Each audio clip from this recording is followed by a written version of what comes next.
welcome back. We're up here at the Carnes Motorsports alternate location. Got the 86 Mustang here up on the lift. It's been together a couple weeks now. I haven't made many videos on it. We've been out driving it. Met my deadline, got it, drove it to my buddy's wedding, and we've been out just beating on it ever since. A few issues have developed here and there with it. Figured that we'd get it up on the lift and give it a good nut and bolt. Probably a good thing we did that. A few things either loosened up or maybe they got overlooked in the assembly process. Happens. Got a little bit of a motor issue, so it looks like next year we get to build a motor. But anyways, I'll take you along underneath it, kind of show you what we did underneath it. I never showed any videos and explained what we did underneath, so let's stick with me. The lighting kind of sucks here. Here's the meth lab, being a maniac. Starting here at the front, and I apologize for the lighting, it kind of sucks, but starting here at the front, you can see the tubular bottom core support that I made for it. Seems to be holding up okay. It's got the tabs on the front for the AC condenser, which I'll put in it next year. Runs a stock front sway bar, you know, poly mounts and everything. Running a stock aftermarket, or it's a reman steering rack. Running the Steeda offset rack bushings, QA1 cross member, or excuse me, QA1K member. Got the QA1 tubular lower control arms, QA1 double adjustable coilovers in the front. I switched it over to 87 spindles. I can't believe that you can't buy the backer plates for the brakes, you know, reman. Apparently nobody makes them. So I'm gonna fabricate up some brake cooling ducts, you know, just for the cool factor. It's running power stop brakes, QA1 bump steer eliminator kit, which I just kind of put even with the so it runs parallel with the control arms. I know that there's a whole process to setting that up, and I'll be honest, I just haven't had time. It's running a Power Master high torque starter. The one that I bought used, of course, shit out on me, so had to buy another one, which they're really not that expensive and seems to do a good job. You can see my wrapped BBK unequal length shorties. Just a stock oil pan that I powder coated gold. It's running a Dayco SFI balancer, just because. I kept power steering on it. Continue on back here. It's running the SVE 2.5-inch X pipe. I had a BBK H pipe, stainless H pipe, beautiful piece. However, it would not fit at all with these headers. I don't know what the issue was. I mean, they're BBK headers, BBK H pipe you'd think would fit, would not fit at all. So put the X pipe on, and it's still a little, it was kind of a pain to get it up in there, but it's up there.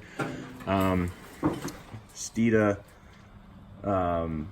subframe connectors, and as you can see, this cross member for the transmission that I got it off a pretty interesting guy, kind of a real low budget drag racer, and he was moving a bunch of parts, but it's got solid aluminum bushings in it, which I wasn't sure if I was going to like or not. And I'll be honest, this car's, you know, kind of loud and stiff as it is, so you know, whatever. I guess they don't really bother me. You can see here you can see my Dash 8 supply and Dash 6 return. It's got all stainless brake lines on it. You can see we painted the bottom of the car the same color as the top, and it looked really good when we first put it together, and now it's dirty as hell, but it is what it is. Running aluminum drive shaft. And you can see subframe connector life, you know, with a lowered car. We've scraped on them a couple times already. We'll continue on back here. You can see we're running energy suspension, I believe. You know, poly motor mounts, poly trans mount. Seems to, you know, stiffen it up. Seems to be okay. And we come back here, had a hell of hell of a debacle trying to squeeze the tailpipes in. It had pipes. Had a pipes, I think 2.5-inch stainless. Had a nice exhaust system, but gonna take a lot of work to run tailpipes. So I found these Mac 3-inch Pro dumps, pretty local, you know, used on Marketplace, and put them on, and they seem to be okay. It's pretty quiet. My main complaint is you can kind of smell, you know, with the windows down rolling, you get some exhaust inside, and it's not really, I don't know, it is what it is. But I'll try and do some tailpipes next year. So moving further back, we're running the Steeda adjustable aluminum lower control arms, which are beautiful pieces, expensive, but they're beautiful pieces. And then we have the Steeda 5-link 2, which I had to duck shit weld to my axle tube because it kept changing my pinion angle to the point where we actually put the drive shaft into the floor. But we got that ironed out, and is what it is. We're gonna end up probably rebuilding the rear end because whoever did the 373s in it apparently didn't know how to set up a rear end. And she, you know, whines more than my 3-year-old. Running a stock sway bar on the bottom, but then we also have this ADA sway bar here. Seems to work pretty well. The ass end of this car is so planted. Reading on how to do some adjustments, I'm gonna take the track bar. You can see the pink track bar there, and I guess if you move it higher, it supposedly reduces some understeer, makes the car not push. So I'm gonna try and move that up, see what I can do with that, because it's this car hooks. It's pretty impressive for, you know, of course it's got huge rubber on the back, but running a stock fuel tank. You can see my Holly Blue Label up there with my Evil Energy AN lines and AN line and the fuel filter there. Seems to be decent quality for not a lot of money. Then we got, you know, QA1 double adjustable shocks in the back, which, as you can see, everything is filthy, dirty, and disgusting because we developed a bit of a oil consumption issue. Don't quite know what that is. Changed intake gaskets, changed intake valve seals. Compression's good. Lowest compression I had was about 119. Highest was almost 123 on all the cylinders. You know, pretty close spread. Everything looks decent. It doesn't create any blow by, any crankcase pressure or anything. But at higher RPMs, it's like a spy car. It's got a smoke screen. But I don't know what causes that. But I'm gonna try exhaust valve seals and see if that helps. It probably won't. And like I said earlier, we'll probably end up building a motor for it next year, even though it's not what I wanted to do, but it is what it is.